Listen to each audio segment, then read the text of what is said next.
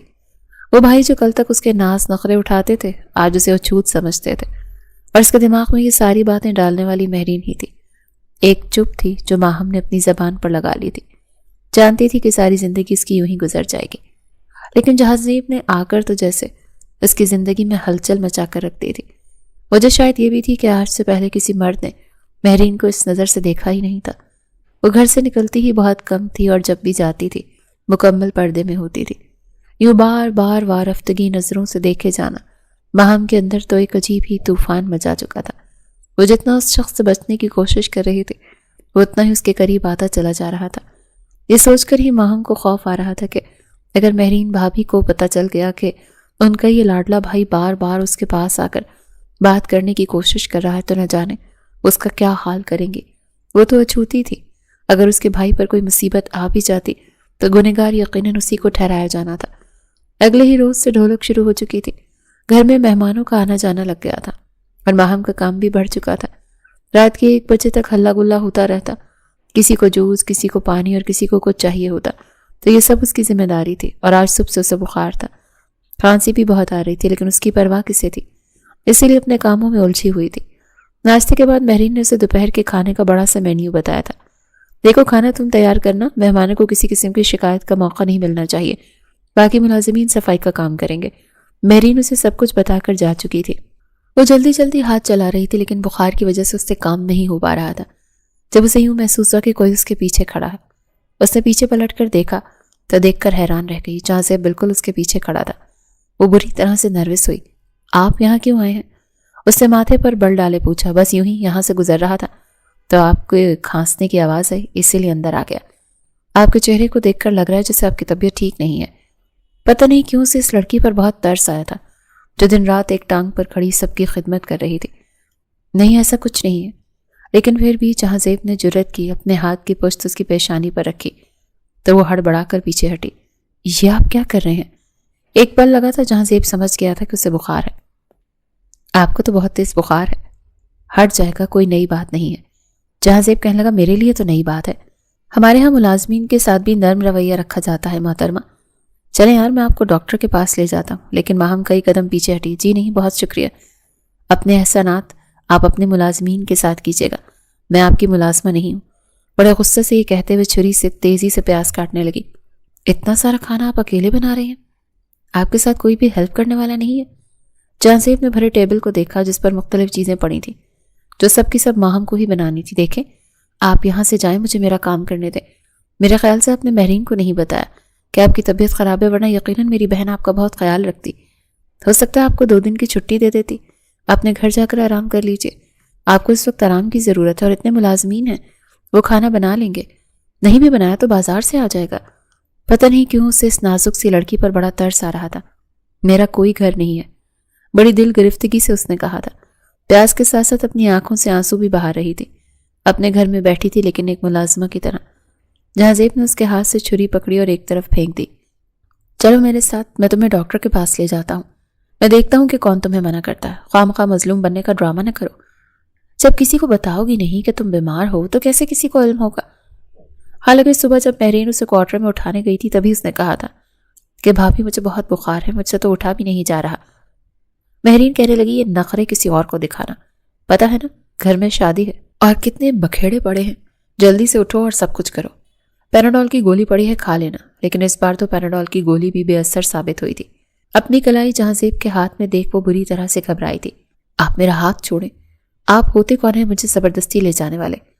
میں ایک انسان ہوتا ہوں اور اپنے اندر انسانیت بھی رکھتا ہوں، اور اسی رشتے کے تحت آپ کو لے کر جا رہا ہوں۔ جیسے ہی وہ ماہم کو کچن سے باہر لے کر آیا، لاؤنج میں ٹانگ پر ٹانگ رکھ کے مہرین LED دیکھ رہی تھی۔ جب اس نے جہاں زیب کے ہاتھ میں ماہم کی کلائی کو دیکھا تو وہ چھمبے میں آئی تھی۔ جہاں زیب، یہ تم کیا کر رہے ہو؟ تم نے ماہم کا ہاتھ کیوں پکڑ رکھا ہے؟ ارے بھائی، تمہاری یہ ملازمہ بڑی عجیب ہے، بخار سے تپ رہی اور کہہ رہی ہے ڈاکٹر کے پاس نہیں جانا۔ یہ سن کر مہرین نظر چرانے لگی تو اسی وقت حماد بھی سیڑھیاں اتر رہا تھا۔ جہاں زیب کی بات سن چکا تھا، پھر جہاں زیب کے پاس آ گیا، اس کے ہاتھ سے ماہم کا ہاتھ چھڑوایا۔ ملازمہ نہیں ہے، یہ میری چھوٹی بہن ہے۔ یہ سن کر تو جہاں زیب کے تو ہوش ہی اڑ کے رہ گئے۔ بہن ہے؟ وہاں واپس کچن میں جا چکی تھی اور اس بار رونے لگی کہ اب بھی اس کے بھائیوں کو یاد ہے کہ میں ان کی بہن ہوا کرتی تھی۔ جہاں زیب نے تو جتنا حیران ہوتا اتنا کم تھا۔ کہنے لگا، کیا ہو گیا حماد بھائی؟ یہ آپ کی بہن کیسے ہو سکتی ہے؟ اگر بہن ہے تو اس کے ساتھ ملازمہ والا رویہ کیوں رکھا جا رہا ہے؟ حماد کہنے لگا، اس لیے کہ یہ منحوس ہے، سبز قدم ہے، اسے جو بیماری ہے کوئی بھی شادی شدہ حاملہ عورت اس کے سائے سے بھی ڈرتی ہے، ورنہ اسے بھی یہ بیماری لگ جائے گی، اسی لیے ہم اسے الگ تھلگ رکھا ہوا ہے۔ جہاں زیب کہنے لگا، ایسی بھی کون سی بیماری ہے آپ کی بہن کو؟ مہرین بولی، اسے 18 کا مسئلہ ہے، ارے 2 بچے کھا چکی ہے اپنے، ایسی عورت کبھی ماں نہیں بنتی۔ بڑے اچھے اور بڑے گھر میں اس کی شادی ہوئی تھی، لیکن جب اس کے شوہر کو اس بات کا علم ہوا تو اس نے اسے طلاق دے دی۔ اللہ ایسی عورتوں کے سائے سے بھی بچائے بھائی، توبہ توبہ۔ یہ تو حماد کی بہن ہے تو ہم نے اسے گھر میں مجبوراً رکھا ہوا ہے، ورنہ ہم تو اسے نکال چکے ہوتے۔ مہرین نے بے نیازی سے کہا، واٹ نان سنس! میں حیران ہوں، اتنے پڑھے لکھے ایجوکیٹڈ ہو کے آپ لوگ ان باتوں پر یقین رکھتے ہیں۔ میں بھی یہ کوئی بیماری ہو اور 100% پاسبل ہے کہ اس کا علاج بھی ضرور ہوگا، یہ کون سا آپ نے نیا ریت رواج نکالا ہے کہ ایسی عورت کو اچھوت سمجھ کر گھر کی نوکرانی بنا دیا جائے جس میں اس کا کوئی قصور ہی نہیں ہے؟ مجھے تم سے اتنی چھوٹی سوچ کی ذرا بھی امید نہیں تھی۔ مجھے نہیں پتا تھا کہ تم شادی کے بعد اتنی دقیانوسی قسم کی عورت بن جاؤ گی۔ تم نہیں جانتے، یہ سچ ہے، اور ہماری دادیاں نانیاں شروع ہی سے ہمیں یہی بتاتی آئی ہیں کہ ایسی عورت کے سائے سے بھی دور جانا چاہیے، جس پر اس کا سایہ پڑ جائے اس کا بچہ بھی ضائع ہو جاتا ہے۔ ارے بھائی، میں نے تو 9 ماہ کیسے گزارے ہیں یہ میں ہی جانتی ہوں۔ کمرے کی قیدی ہو کے رہ گئی تھی، پھر جا کر اللہ نے مجھے سلمان دیا ہے۔ اپنے بیٹے کو گود میں اٹھا کر وہ چومنے لگی۔ میں نے تو آج تک کبھی اسے اپنے بیٹے کو ہاتھ تک لگانے نہیں دیا۔ جیسے جیسے جہاں سے ماہم کے بارے میں جان رہا تھا، اسے اپنی بہن اور بہنوئی پر افسوس ہو رہا تھا۔ کہنے لگا، اگر آپ کو لگتا ہے کہ یہ اچھوت ہے اور یہ سبز قدم ہے تو ٹھیک ہے، پھر میں اس سے شادی کر لیتا ہوں۔ میں بھی تو دیکھوں کہ اس سے شادی کرنے کے بعد میری زندگی میں ایسی کون سی انہونی ہو جاتی ہے، ایسا کون سا نقصان ہو جاتا ہے۔ یہ سننا تھا کہ مہرین چلا کر بولی، خبردار، جو تم نے ایسا سوچا بھی تو۔ ارے بھائی، اکلوتے بھائی ہو میرے، میں چاہوں گی کہ تمہاری نسل بڑھے۔ خبردار، جو تم نے ماہم کے لیے ایسی کوئی بات کہی۔ ارے بھائی توبہ کرو، پتہ نہیں کون سی گھڑی قبولیت کی ہو جائے، اللہ معاف کرے۔ جہازیب کہنے لگا کہ آپ کے سامنے یہ بات ثابت کرنا چاہتا ہوں کہ اگر اسے کوئی بیماری ہے تو اس کا علاج ہے، اور وہ میں کرواؤں گا۔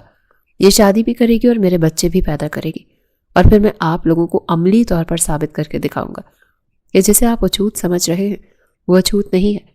جہازیب نے کہا، اسے ہنسنے کا، اچھے کپڑے پہننے کا، شادی کرنے کا، ہر چیز کا حق حاصل ہے۔ یہ سن کر حماد مہرین کی طرف دیکھ رہا تھا، جو غصے سے لال پیلی ہوتے اپنے اکلوتے بھائی کو دیکھ رہی تھی۔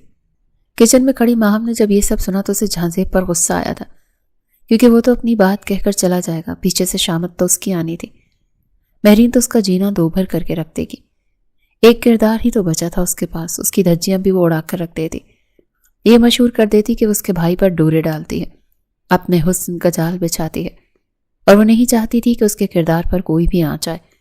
اسی لیے اس نے چھری ٹیبل پر پھینکی اور باہر آ گئی، سیدھی جہازیب کے سامنے آ کر کھڑی ہو گئی۔ آپ کون ہوتے ہیں میری زندگی کا فیصلہ کرنے والے، اور یہ حق آپ کو کس نے دیا ہے؟ جہازیب کو توقع نہیں تھی گمسم ڈری سہمی لڑکی یہ اس کے سامنے آ کر بھی بول سکتی ہے۔ اسے تو لگتا تھا کہ ماہم کے منہ میں زبان ہی نہیں ہے۔ کہنے لگا، میں آپ کا بھلا چاہتا ہوں، آپ کو کوئی ایسی بیماری نہیں ہے کہ آپ ساری زندگی اپنی زندگی کو سزا بنا لیں؟ میں آپ کا علاج کرواؤں گا، آپ ٹھیک ہو سکتی ہیں۔ آپ کون ہوتے ہیں میرے معاملات میں بولنے والے؟ یہ حق آپ کو کس نے دیا؟ میں نے تو نہیں دیا۔ دیکھیں آپ جو کوئی بھی ہیں، یہاں شادی دیکھنے آئے ہیں، شادی دیکھیں اور واپس جائیں۔ مجھے آپ سے ہرگز شادی نہیں کرنی۔ سن لیا آپ نے میرا جواب؟ اب اس بحث کو یہیں ختم کر دیں۔ اس سے پہلے کہ ماہم جاتی وہ کہنے لگا، 1 منٹ رکو، میں تمہارے بارے میں اچھا سوچ رہا ہوں، تمہاری گزری ہوئی زندگی میں باہر تمہیں لانا چاہتا ہوں۔ تمہیں اعتراض کیوں ہے؟ میں واقعی تمہیں بہت خوش رکھوں گا۔ لیکن ماہم نے صاف انکار کر دیا، مجھے نہیں چاہیے خوشیاں، میں اپنی اس زندگی سے بہت خوش ہوں۔ جہازیب کو اس لڑکی پر حیرت ہوئی تھی، ماہم جا چکی تھی۔ مہرین کہنے لگی، سن لیا تم نے اس کا جواب؟ دیکھ لی اس لڑکی کی اکڑ؟ ارے دفع کرو اسے، اس کو اس کی زندگی جینے دو۔ جب اسے کوئی اعتراض نہیں ہے تو تمہیں کیا تکلیف ہے؟ ایک سے بڑھ کر ایک لڑکی تمہارے لیے ہے، جس پہ ہاتھ رکھو کہ وہ شادی کے لیے تیار ہو جائے گی۔ کہاں تم میرے شہزادے بھائی اور کہاں وہ منحوس سبز قدم لڑکی۔ جہازیب اپنے کمرے میں چلا گیا۔ کافی دیر ماہم کے بارے میں سوچتا رہا کہ وہ کیوں کر رہی ہے ایسا، اسے تو چاہیے فوراً سے ہاں کر دے۔ وہ واقعی اسے خوش رکھنا چاہتا تھا۔ بہرحال شادی کے فنکشن سٹارٹ ہو چکے تھے، نہ وہ مہندی پہ گئی نہ بارات کے ساتھ، اسے سادے لباس میں گھر پر ہی بیٹھی رہی۔ البتہ بارات پر جہازیب جلدی ہی ہال سے واپس گھر آیا تھا، حالانکہ ابھی کئی رسمیں باقی تھیں۔ اتفاق تھا کہ تمام ملازمین اپنے اپنے کوارٹرز میں جا چکے تھے، کیونکہ رات کا فنکشن کافی لیٹ ہو چکا تھا۔ البتہ ماہم جاگ رہی تھی، وہیں لاؤنج میں ڈائننگ ٹیبل پر کرسی پر بیٹھی اونگ رہی تھی، کیونکہ مہمانوں کے آتے ہی اسے سب کے لیے چائے سرو کرنی تھی، پھر جا کر اسے آرام نصیب ہونا تھا۔ 3 دن سے بخار میں تھی، بس پیناڈول کھا کر کام کر رہی تھی۔ جہازیب نے جب اسے گہری نیند میں دیکھا اور اونگتے ہوئے دیکھا تو اس کے پاس کھڑا ہو گیا۔ کہنے لگا، ماہم۔ وہ بری طرح سے چونکے، سامنے جہازیب کو دیکھ کر ماتھے پر بل پڑے۔ 3 دن سے تمہیں بخار ہے اور مجھے بہت برا لگ رہا ہے، چلو آؤ میں تمہیں دوائی لے دیتا ہوں، میں تمہارے لیے ہی فنکشن چھوڑ کر آیا ہوں۔ بڑی بے تکلفی سے جہازیب نے اس کی کلائی پکڑی۔ ہاتھ چھوڑو میرا، ہوتے کون ہو تم میری خیر خواہی کرنے والے؟ اس بار جہازیب کو غصہ آیا تھا، اس کی کلائی پکڑے وہ زبردستی اسے باہر لے آیا اور اپنی گاڑی میں بٹھا دیا۔ وہ ڈرائیونگ سیٹ سنبھال چکا تھا۔ چوکیدار سے کہنے لگا، دروازہ کھولو۔